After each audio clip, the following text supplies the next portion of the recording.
Si je plonge dans l'univers de l'éducation, du système d'éducation québécois, c'est sûr qu'il y a différents types d'organisations.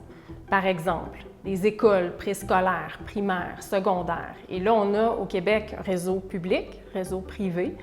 Il y a aussi tous les établissements d'enseignement, de recherche au niveau collégial, au niveau universitaire également, les centres de recherche, d'innovation, puis sans oublier tout le volet associatif, donc les tables régionales, etc.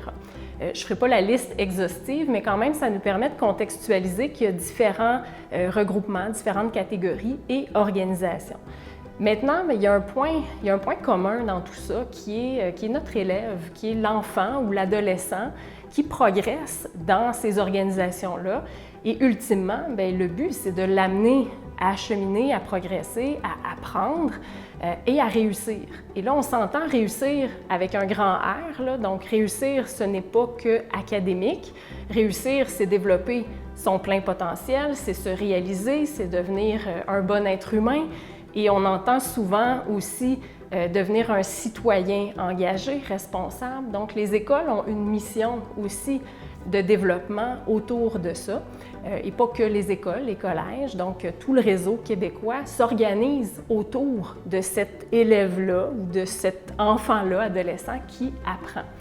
Donc, ça prend tout un système, toute une organisation. Et si on prend l'exemple des écoles, moi, j'accompagne beaucoup d'écoles dans leur planification stratégique, dans l'élaboration d'un projet éducatif. Ce sont des leviers d'organisation autour desquels on travaille pour structurer l'enseignement, le développement, les services éducatifs, donc tout ce qui gravite autour de l'élève. Et il n'y a pas que l'école, il y a aussi une communauté, il y a des parents, il y a des organismes partenaires. Donc, il faut s'organiser ensemble. On a aussi à prendre des décisions collectivement. Donc, pour le faire, d'avoir des processus structurants comme la planification stratégique, comme le projet éducatif, ça nous donne des repères.